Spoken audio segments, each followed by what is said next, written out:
الحمدللہ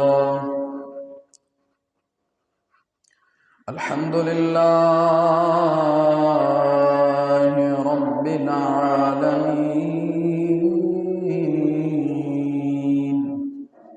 وَنُفِخَ فِي الصُّورِ فَإِذَا هُمْ مِنَ الْأَجْدَاثِ إِلَىٰ رَبِّهِمْ يَنْسِلُونَ۔ پھر اللہ تعالیٰ نے فرمایا اور سور پھونکا جائے گا، پھر وہ لوگ اپنی قبروں سے اپنے رب کی طرف جلدی فرما رہے تھے کہ لوگ قیامت کے دن ننگے پاؤں ننگے بدن ختنہ کے بغیر اٹھائے جائیں گے۔ میں نے عرض کیا یا رسول اللہ صلی اللہ علیہ وسلم، مرد اور عورتیں اکٹھے ایک دوسرے کو دیکھتے ہوئے فرمایا اے عائشہ، معاملہ ایک دوسرے کو دیکھنے سے زیادہ سخت ہوگا۔ حضور نے فرمایا اے عائشہ، قیامت والے دن لوگ ننگے پاؤں ننگے بدن ختنہ کے بغیر اٹھائے جائیں گے۔ تو آپ کی زوجہ محترمہ حضرت عائشہ فرماتی ہیں یا رسول اللہ صلی اللہ علیہ وسلم، کیا مرد اور عورتیں اکٹھی اٹھائے جائیں گے، ایک دوسرے کو دیکھتے ہوئے جائیں گے؟ فرمایا اے عائشہ، اس دن ایک دوسرے کو دیکھنے سے معاملہ بہت زیادہ سخت ہوگا، یعنی معاملہ ہی کچھ ایسا ہوگا کہ لوگوں کو ایک دوسرے کو دیکھنے کی فرصت ہی نہیں ہے۔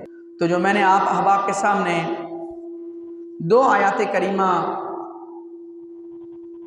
پڑھی ہیں، پہلی آیت مبارکہ سورہ یاسین میں سے ہے، جس میں اللہ رب العزت ارشاد فرماتا ہے وَنُفِخَ فِي الصُّورِ فَإِذَا هُمْ مِنَ الْأَجْدَاثِ إِلَىٰ رَبِّهِمْ يَنْسِلُونَ۔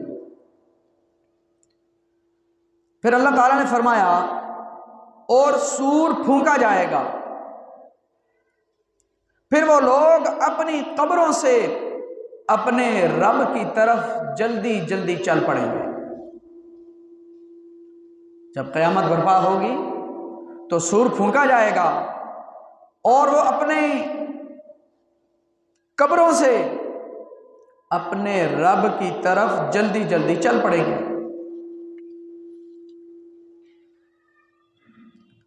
حضرت عبداللہ بن عمر رضی اللہ تعالیٰ عنہ نبی کریم صلی اللہ تعالیٰ علیہ وسلم سے روایت کرتے ہیں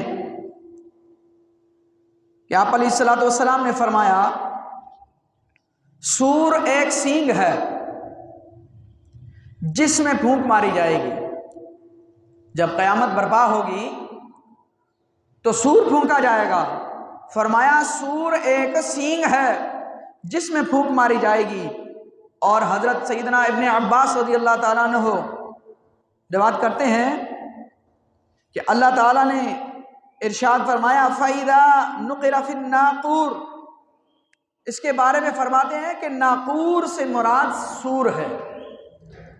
اس آیت میں فَإِذَا نُقِرَ فِي النَّاقُورِ، اس آیت مبارکہ میں جو فِي النَّاقُورِ، الناقور کا جو لفظ ہے، ناقور سے مراد سور ہے۔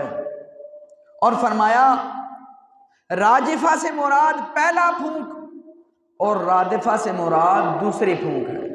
یہ بھی قرآن پاک کی جو آیت ہے سورۃ نازعات، اس کے اندر یہ الفاظ آتے ہیں۔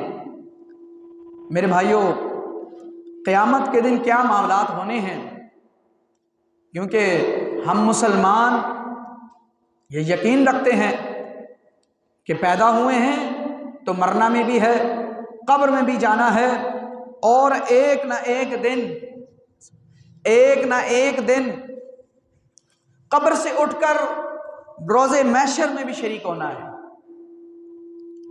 تو حضرت عائشہ صدیقہ رضی اللہ تعالیٰ فرماتی ہیں کہ میں نے رسول اللہ صلی اللہ علیہ وسلم سے سنا ہے، آپ فرما رہے تھے کہ لوگ قیامت کے دن ننگے پاؤں ننگے بدن ختنہ کے بغیر اٹھائے جائیں گے۔ میں نے عرض کیا یا رسول اللہ صلی اللہ علیہ وسلم، مرد اور عورتیں اکٹھے ایک دوسرے کو دیکھتے ہوئے فرمایا اے عائشہ، معاملہ ایک دوسرے کو دیکھنے سے زیادہ سخت ہوگا۔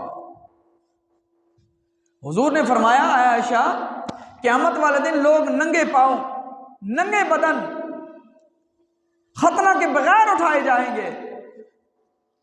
تو آپ کی زوجہ محترمہ حضرت عائشہ فرماتی ہیں یا رسول اللہ صلی اللہ علیہ وسلم کیا مرد اور عورتیں اکٹھی اٹھائے جائیں گے ایک دوسرے کو دیکھتے ہوئے جائیں گے؟ فرمایا اے عائشہ اس دن ایک دوسرے کو دیکھنے سے معاملہ بہت زیادہ سخت ہوگا.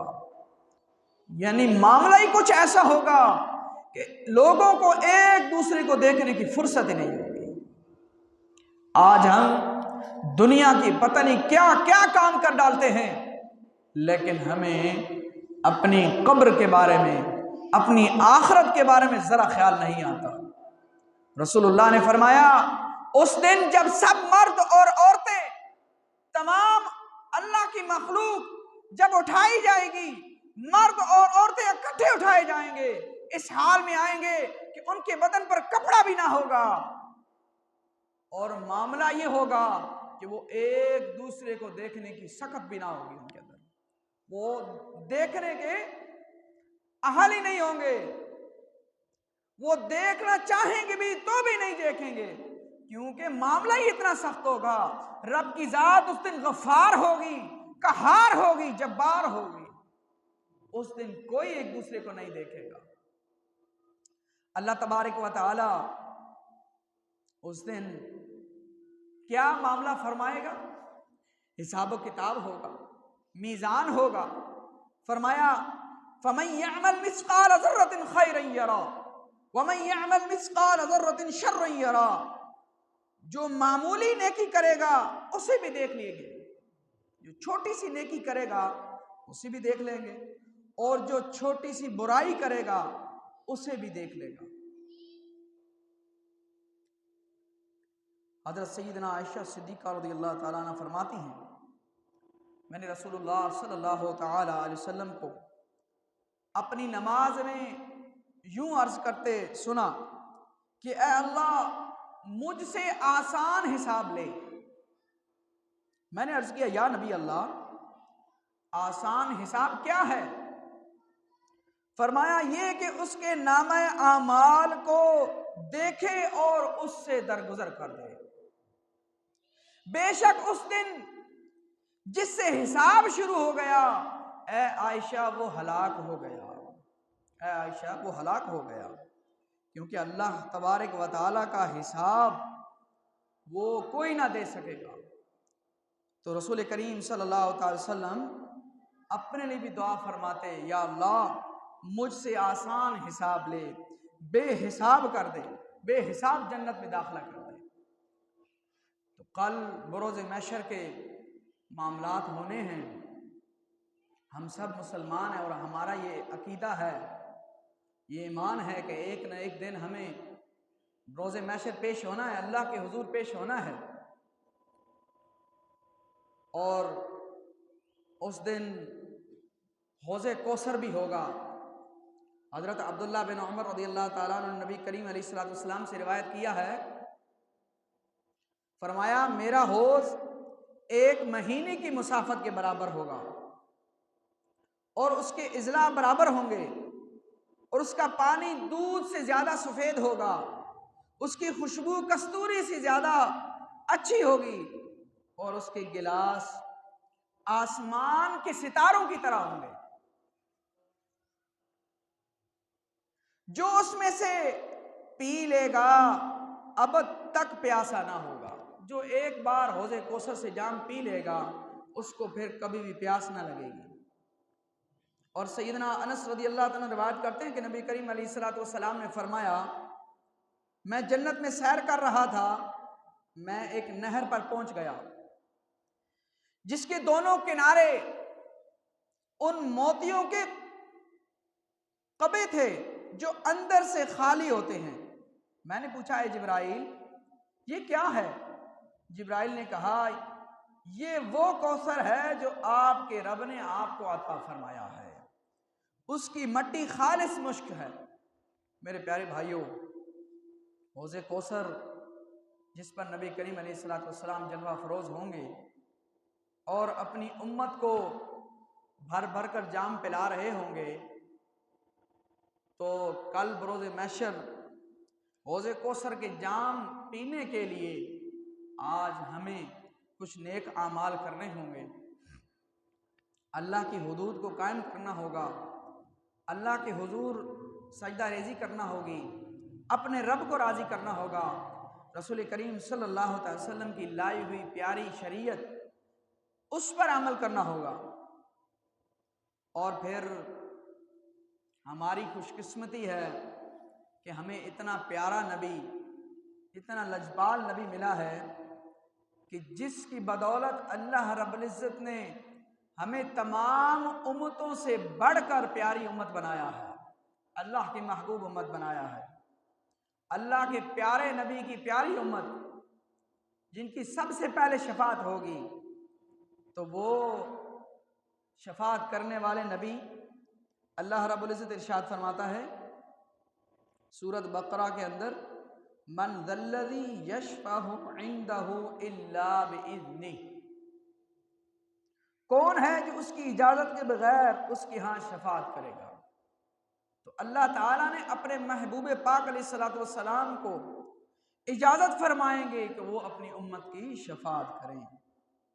فرمایا وقال عسى ان يبعثك ربك مقاما محمودا، فرمایا قریب ہے کہ آپ کا رب آپ کو مقام محمود پر کھڑا کر دے۔ حضرت عبداللہ بن عمر بن عاص رضی اللہ تعالیٰ عنہ فرماتے ہیں کہ نبی کریم علیہ الصلوۃ والسلام نے فرمایا حضرت ابراہیم کے بارے میں اللہ تعالیٰ کا یہ فرمان تلاوت فرمایا، اے میرے رب، بے شک انہوں نے بہت سے لوگوں کو گمراہ کر دیا، بس جس نے میری اتباع کی وہ مجھ سے ہے۔ اور حضرت عیسیٰ علیہ السلام نے فرمایا اگر تو انہیں عذاب دے تو وہ تیرے بندے ہیں۔ حضرت ابراہیم اپنی امت کے بارے میں فرما رہے ہیں، حضرت عیسیٰ اپنی امت کے بارے میں فرما رہے ہیں۔ حضرت عیسیٰ کیا فرماتے ہیں؟ یا اللہ اگر تو انہیں عذاب دے تو وہ تیرے بندے، اور آپ صلی اللہ علیہ وآلہ وسلم نے دونوں ہاتھ اٹھا لی اور دعا فرمائی، اے اللہ میری امت، اے اللہ میری امت، اور آپ صلی اللہ علیہ وسلم رونے لگے تو اللہ تعالیٰ نے فرمایا اے جبرائیل محمد صلی اللہ علیہ وسلم کے پاس جاؤ، حالانکہ تیرا رب بہتر جانتا ہے، مگر پھر بھی پوچھو کہ ایسی کون سی بات ہے کہ جو آپ کو رلا رہی ہے۔ تو آپ صلی اللہ علیہ وسلم کے پاس جبریل امین حاضر ہوئے، آپ سے پوچھا، رسول اللہ صلی اللہ علیہ وسلم نے جو بات فرمائی تھی انہیں بتا دی، تو اللہ تو بہتر جانتا ہے، مگر اللہ نے فرمایا اے جبرائیل محمد کی طرف جاؤ اور کہو ہم آپ کی امت کے بارے میں آپ کو راضی کر دیں گے، آپ کی امت کے بارے میں آپ کو راضی کر دیں گے اور آپ کو کبھی فراموش نہیں کریں گے۔ تو یہ ہماری خوش قسمتی ہے کہ ہمارے پیارے نبی صلی اللہ علیہ وسلم کی بدولت اللہ رب العزت اس امت کی بخشش فرمائے گا۔ اللہ رب العزت نے قرآن مجید میں فرمایا وَلَسَوْفَ يُعْطِيكَ رَبُّكَ فَتَرْضَىٰ، تو رسول اللہ نے فرمایا پھر میں اس وقت تک راضی نہیں ہوں گا جب تک میرا ایک امتی بھی دوزخ میں ہوگا۔ ہمارے نبی جب پیدا ہوئے تو اپنی امت کی فکر، جب اس دنیا سے وصال ظاہری ہوا تب اپنی امت کی فکر، اور کل بروز محشر تب بھی اپنی امت کی فکر میں رہیں گے۔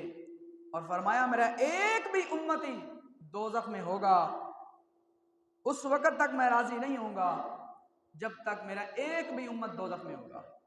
تو میرے اور آپ کے پیارے آقا صلی اللہ علیہ وسلم ہم سے کتنا پیار کرتے ہیں، کتنی محبت کرتے ہیں، اور ہم ہیں کہ اتنے پیار کے باوجود اتنے پیارے نبی، محسن نبی، جن کی بدولت اللہ رب العزت نے ہمیں اتنی عظمت و شان عطا فرما رکھی ہیں کہ بہترین امت کا لقب دیا گیا، ایک ہم ہیں کہ اتنا سب کچھ ملنے کے باوجود ہم اس پیارے نبی کی پیاری شریعت پر نہیں چلتے۔